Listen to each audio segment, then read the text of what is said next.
Coffee. Coffee? Well, ನಿನ್ನ ಕೆಲಸ ನೋಡಿ ನನಗೆ ಸಖತ್ ಖುಷಿ ಆಗುತ್ತೆ. ನಿಮ್ಗೆ ಹೇಗಿಷ್ಟನೋ ಅದೇ ಟೇಸ್ಟ್ ಮಾಡೋಕ್ಕೆ ಟ್ರೈ ಮಾಡಿದ್ದೀನಿ. ಓಕೆನಾ ನೋಡಿ ಹೇಳಿ.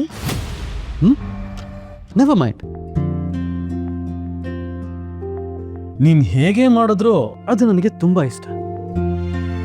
But what to do? ನಿನ್ನ ಮುಖ ನೋಡೋದೇ ನನಗೆ ತುಂಬ ಕಷ್ಟ. ಸೊ ನೀನೇ ಕುಡಿ.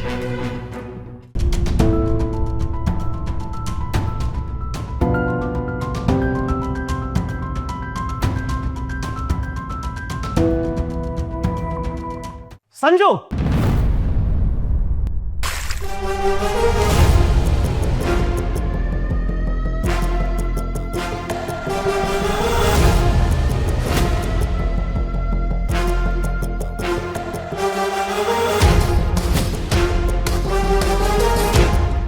How dare you! How dare you! ನಿನ್ ರಿಯಾಗಿದೆ ಅಲ್ವಾ ಮಾಡಿದ್ದು? ಈ ಫೀಲಿಂಗ್ ಹೇಗಿರುತ್ತೆ ಅಂತ ಜಸ್ಟ್ ಸ್ಯಾಂಪಲ್ ತೋರಿಸ್ದೆ ಅಷ್ಟೇ. ಮುಂದೆ ನನಗೆ ಅವಮಾನ ಮಾಡ್ತೀಯಾ? ನೀನ್ ರಿಯಾಗ್ ಮಾಡಿದ್ದು ಸನ್ಮಾನನಾ? ನಾನು ಇರೋದೇ ಹೀಗೆ. So what? ರಿಯಲಿ ಮನುಷ್ಯರು ಯಾರು ಈ ಥರ ಮೃಗ ಥರ ಬಿಹೇವ್ ಮಾಡಲ್ಲ. ನಿನ್ನ ಹೆಂಡತಿ ಕಣೋ ಇವರು.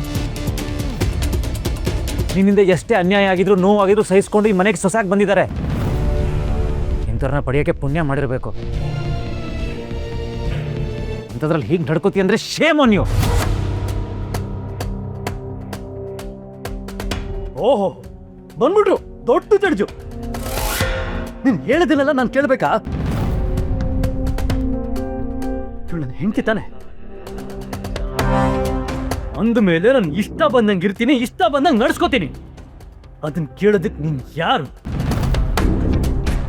ನನ್ನ ಹೆಂಡತಿ ವಿಷಯಕ್ಕೆ ತಲೆ ಹಾಕೋದಕ್ಕೆ ನಿನಗೆ ರೈಟ್ಸ್ ಇಲ್ಲ. ಕೊಡೆಟ್ ಸಂಜು, ನಿನ್ನ ಅಹಂಕಾರ ತೀರ್ಸ್ಕೊಳ್ಳೋಕೆ ಆಟದ ಗೊಂಬೆ ಅಲ್ಲ ಇವರು. ಹೆಣ್ಣು ಅಂದ್ರೆ ಏನು ಅನ್ಕೊಂಡಿದ್ಯಾ? ತಾಯಿಯಾಗಿ ಜನ್ಮ ಕೊಟ್ಟು ಹೆಂಡತಿಯಾಗಿ ಸುಖ ದುಃಖದಲ್ಲಿ ಜೊತೆಲಿ ನಿಂತ್ಕೊಳ್ಳೋ ಮಹಾಲಕ್ಷ್ಮಿ. ಮನೆಯವರೆಲ್ಲರನ್ನು ಬಿಟ್ಟು ನಿನ್ನ ನಂಬಿ ಇಲ್ಲಿಗೆ ಬಂದಿದ್ದಾರೆ. ಆ ನಂಬಿಕೆಗೆ ಬೆಲೆ ಕೊಡೋನು ನಿಜವಾದ ಗಂಡ ಕಣ. ಅದಿಲ್ಲದೆ ಇದ್ರೆ ನಿನ್ನ ಪ್ರಪಂಚ ಗೆದ್ರೂ ಆ ಬಿಗ್ ಝೀರೋ. ಮೊದಲು ಮನುಷ್ಯಾಗ ಬದುಕತ್ ಕಲಿ. ಎಲ್ಲದಕ್ಕೂ ನಾನೇ ಕಾರಣ ಅಲ್ವಾ? ಈ ಉಪದೇಶ ನನಗೆ ಬೇಕಾಗಿಲ್ಲ. ಕೇಳಿಸ್ಕೊ, ನಾನು ಇರೋದೇ ಹೀಗೆ. ನಾನು ಚೇಂಜ್ ಆಗಲ್ಲ. ಚೇಂಜ್ ಮಾಡೋ ಪ್ರಯತ್ನನೂ ಮಾಡಬೇಡ.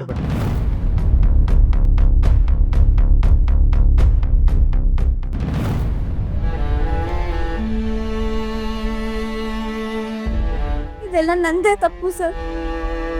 ಪ್ರಿಯಾ, ನೀವೇನು ತಪ್ಪು ಮಾಡಿಲ್ಲ. ತಪ್ಪು ಮಾಡಿರೋದು ಸಂಜು. ಶಿಕ್ಷೆ ಅನುಭವಿಸ್ಬೇಕಾಗಿರೋದು ಸಂಜು. ನಿಮ್ಗೆ ಯಾವ ರೀತಿ ತೊಂದರೆ ಆಗೋದಕ್ಕೆ ನಾನು ಅವಕಾಶ ಮಾಡಿಕೊಡಲ್ಲ. ನಿಮ್ಮಲ್ಲಿ ಅವನ ದಾರಿಲೇ ಹೋಗಿ ಹೇಗೆ ಬುದ್ಧಿ ಕಲಿಸ್ಬೇಕು ಅಂತ ನಂಗೆ ಚೆನ್ನಾಗಿ ಗೊತ್ತು. ಇನ್ನು 1 ಅವರ್ ಕೆಲಸ ಮಾಡ್ತೀನಿ. ನನ್ನ ಸ್ಥಾನದಲ್ಲಿ ನಿಂತು ಅವನ ಅಹಂಕಾರ ಮಟ್ಟ ಹಾಕೇ ಹಾಕ್ತೀನಿ.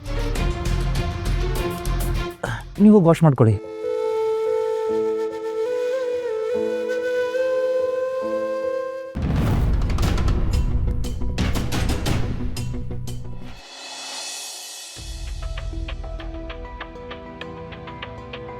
ಬಾವ, ಇಲ್ಲಿದ್ದೀರಾ ನೀವು? ಬೆಕ್ಕ ಕಣ್ಣು ಮುಚ್ಕೊಂಡು ಹಾಲು ಕುಡಿಯೋದನ್ನ ನೋಡಿದಿರಾ ಯಾವತ್ತಾದ್ರೂ? ಅದೇನು ಹೇಳಬೇಕು ಅಂತಿದೆಯೋ ಡೈರೆಕ್ಟಾಗಿ ಹೇಳು. ಈ ರೀತಿ ಸುತ್ತಿ ಬಳಸಿ ಹೇಳ್ಬೇಡ. ನಾನು ಹೇಳೋದನ್ನ ಕೇಳಿದ್ರೆ ನೀವು ಶಾಕ್ ಆಗ್ಬಿಡ್ತೀರಾ. ಮಾಲ್ತಿ ಅಕ್ಕ ಮತ್ತೆ ನಿಧಿ ದೋಷ ಪರಿಹಾರದ ಪೂಜೆ ಮಾಡಿಸ್ಕೊಂಡು ಬರಕ್ಕೆ ಅಂತ ದೇವಸ್ಥಾನಕ್ಕೆ ಹೋಗಿದಾರಲ್ಲ. ಹೋಗಿದಾರಲ್ಲ? ಅಲ್ಲೇ ಅವ್ರು ನಮ್ಗೆ ಮಂಕ್ ಬುದಿ ಎರಚ್ತಾ ಇದ್ದಾರೆ. ಅಂದ್ರೆ ಅವರಿಬ್ರು ದೇವಸ್ಥಾನಕ್ಕೆ ಅಂತ ಸುಳ್ಳು ಹೇಳಿ ಡ್ರೈವಿಂಗ್ ಕ್ಲಾಸ್ಗೆ ಹೋಗಿದ್ದಾರೆ. ಏನು ಹೇಳ್ತಾ ಇದೀಯ ಸುಮ್ತಿ? ಕಣ್ಣಾರ ನೋಡಿದ್ದನ್ನ ಕಿವಿಯಾರ ಕೇಳೋದನ್ನ ಹೇಳ್ತಾ ಇದ್ದೀನಿ. ಅನುಮಾನ ಪಡಬೇಕು ನಿಜ, ಆದ್ರೆ ಹೀಗೆ ಸುಮ್ಮನೆ ಗಾಳಿಲಿ ಗುಂಡು ಹಾರಿಸಬಾರ್ದು. ನೀನು ನಿನ್ನ ಕಣ್ಣಾರೆ ಅವ್ರು ಎಲ್ಲಿ ಹೋಗಿದ್ದಾರೆ, ಏನು ಮಾಡ್ತಾ ಇದ್ದಾರೆ ಅಂತ ನೋಡಿದ್ಯಾ? ದೊಡ್ಡ ಸೋಂಬೇರಿ ನೀನು. ಅವ್ರು ಹೋಗೋ ಹೊತ್ತಿನಲ್ಲಿ ನೀನು ಎಲ್ಲಾದರೂ ಎದ್ದಿರ್ತೀಯಾ? ಇವತ್ತು ಎದ್ದಿದ್ನಲ್ಲ. ಇನ್ಮೇಲೆ ಬೆಳಗ್ಗೆ ಎದ್ದು ವಾಕಿಂಗು, ಜಾಗಿಂಗು, ವ್ಯಾಯಾಮ ಎಲ್ಲ ಮಾಡ್ಬೇಕು ಅಂತ ಡಿಸೈಡ್ ಮಾಡಿದ್ದೆ. ಅದಕ್ಕೆ ಎದ್ದಿದ್ದೆ ಭವ. ಆವಾಗ್ಲೇ ಅವರಿಬ್ರು ನನ್ನ ಕೈಗೆ ಸಿಕ್ಕಾಕೊಂಡಿದ್ದೆ. ನೋಡು, ಜ್ಯೋತಿಷಿಗಳನ್ನ ಕರೆಸಿದ್ದು ನೀನು, ಜಾತಕನ ತೋರಿಸಿದ್ದು ನೀನು. ಅವರು ಹೇಳಿದಾಗೆ ಮಾಲ್ತಿ ದೇವಸ್ಥಾನಕ್ಕೆ ಹೋಗಿ ದೋಷ ಪರಿಹಾರ ಪೂಜೆ ಮಾಡಿಸ್ಕೊಂಡು ಬಂದು ಪ್ರಸಾದ ಕೊಡ್ತಾ ಇದ್ದಾಳೆ. ಆ ಪ್ರಸಾದನ ಎಂದೂ ಕಂಡಿಲ್ದೊಳಗೆ ತಿಂತಾ ಇರೋದು ನೀನು. ಅಂಥದ್ರಲ್ಲಿ ಈಗ ಅವ್ರ ಮೇಲೆ ಅಪಾದನೆ ಮಾಡ್ತಾ ಇದೆಯಲ್ಲ. ಹೌದು ಭವ, ನೀವು ಹೇಳಿದ ಅಷ್ಟು ಕರೆಕ್ಟೇ. ಆದ್ರೆ ಅವ್ರು ದೇವಸ್ಥಾನಕ್ಕೆ ಹೋಗ್ತಾ ಇದ್ದೀನಿ ಅಂತ ಹೇಳಿದ್ರಲ್ಲ, ಅದು ಮಾತ್ರ ಸುಳ್ಳು. ಅವ್ರು ಮಾತಾಡಿದ್ದನ್ನ ನಾನು ಕಿವಿಯಾರ ನಾನು ಕೇಳಿಸ್ಕೊಂಡಿದ್ದೀನಿ. ಅದು ಅಲ್ಲದೆ ಮಾಲ್ತಿ ಅಕ್ಕ ಚೂಡಿದಾರ್ ಹಾಕೊಂಡಿದ್ರು ಗೊತ್ತಾ? ಯಾವಾಗ್ಲೂ ಸೀರೆ ಉಟ್ಕೊಳ್ಳೋರು ದೇವಸ್ಥಾನಕ್ಕೆ ಯಾಕೆ ಚೂಡಿದಾರ್ ಹಾಕೋತಾರೆ? ವಾಪಸ್ ಬರ್ತಾ ಅದು ಯಾವುದೋ ಮ್ಯಾಜಿಕಲ್ಲಿ ಸೀರೆ ಉಟ್ಕೊಂಡ್ ಬಂದ್ಬಿಡ್ತಾರೆ. ಈ ರೀತಿ ಎಲ್ಲ ಸುಮ್ಮನೆ ಕತೆ ಕಟ್ಬೇಡ. ನನಗನ್ಸುತ್ತೆ ನಿನ್ನ ಬಾಡಿ ಒಳಗಡೆ ಯಾವುದೋ ದೆವ್ವನೋ ಪಿಶಾಚಿನೋ ಆಗಾಗ ಬಂದು ಹೋಗ್ತಾ ಇರುತ್ತೆ ಅನ್ಸುತ್ತೆ. ಯಾವುದಕ್ಕೂ ಒಂದ್ಸರಿ ಆ ಬಂಬಂ ಬಾವ ಹತ್ರ ಹೋಗಿ ತೋರಿಸ್ಕೊಂಡು ಬಾ. ಅಂದ್ರೆ ನಿಮ್ಗೆ ನನ್ನ ಮಾತಿನ ಮೇಲೆ ನಂಬಿಕೆ ಬರ್ತಿಲ್ಲ ಅಲ್ವಾ? ಖಂಡಿತ ಬರ್ತಾ ಇಲ್ಲ. ಹಾಗಿದ್ರೆ ಬನ್ನಿ, ನಾವಿಬ್ರು ಇವಾಗಲೇ ದೇವಸ್ಥಾನಕ್ಕೆ ಹೋಗಿ ಚೆಕ್ ಮಾಡೋಣ. ಅವರಿಬ್ರು ಅಲ್ಲೇ ಇದ್ರು ಅಂದ್ರೆ ಅವ್ರು ಹೇಳಿದ್ದು ನಿಜ ಅಂತ. ಇಲ್ಲ ಅಂದ್ರೆ ಡ್ರೈವಿಂಗ್ ಸ್ಕೂಲ್ ಹೋಗಿದ್ದಾರೆ ಅಂತ ಅರ್ಥ. ನಾನು ಇದಕ್ಕೆಲ್ಲ ಟೈಮ್ ವೇಸ್ಟ್ ಮಾಡಲ್ಲ, ನೀನೇ ಹೋಗ್ಬಿಟ್ ಬಾ. ಬಾವಾ, ನಿಮ್ಗೆ ಈ ವಿಷಯ ಇಷ್ಟೊಂದು ಸಿಂಪಲ್ ಅಂತ ಅನಿಸ್ತಾ ಇದೆಯಾ? ಮಾಲ್ತಿ ಅಕ್ಕ ನಿಮ್ ವಿರುದ್ಧನೇ ಹೋಗಿ ಡ್ರೈವಿಂಗ್ ಕಲ್ತ್ಕೋತಾ ಇದ್ದಾರೆ. ಆ ನಿಧಿ ಇನ್ನೆಷ್ಟರ ಮಟ್ಟಕ್ಕೆ ಅವ್ರ ತಲೆ ಕೆಡಿಸಿರ್ಬೇಡ. ನೀವು ಹೀಗೆ ಬಿಟ್ರೆ ನಿಮ್ಗೆ ಕಷ್ಟ ಆಗತ್ತೆ ಬಾವಾ. ಹೆಂಡ್ತಿನ ಯಾವಾಗ್ಲೂ ಕಂಟ್ರೋಲಲ್ಲಿ ಇಟ್ಕೋಬೇಕು. ಯೋಚನೆ ಮಾಡಿ.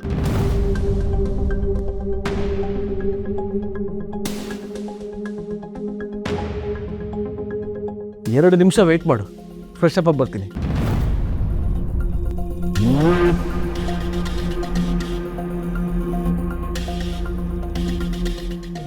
ದೇವಸ್ಥಾನಕ್ಕೆ ಹೋಗಿದ್ದೀರಾ? ನಿಮ್ಮಿಬ್ಬರಿಗೂ ಪರಿಹಾರ ಪೂಜೆನ ಭಾವನ್ ಕೈಲಿ ನಾನ್ ಮಾಡಿಸ್ತೀನಿ.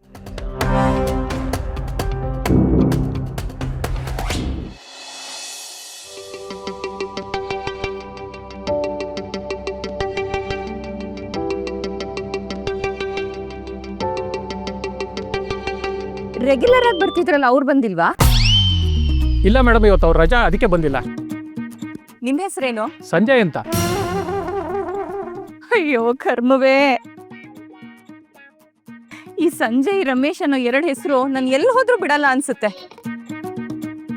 ಬೇರೆಯವ್ರು ಇರ್ಲಿಲ್ವಾ?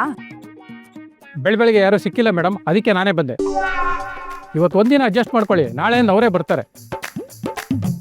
ಅಮ್ಮ, ಹೇಳ್ಕೊಡೋದಕ್ಕೆ ಯಾರಾದ್ರೆ ಏನು, ಬನ್ನಿ. ಭಗವಂತ ಅಟ್ಲೀಸ್ಟ್ ಹೆಸರನ್ನಾದ್ರೂ ಚೇಂಜ್ ಮಾಡ್ಬೋದಿತ್ತಲ್ವಾ? ನಿಮ್ ಪರವಾಗಿ ಆ ಭಗವಂತಂಗೆ ಒಂದು ಅಪ್ಲಿಕೇಶನ್ ಹಾಕ್ತೀನಿ, ಓಕೆನಾ? ಬನ್ನಿ.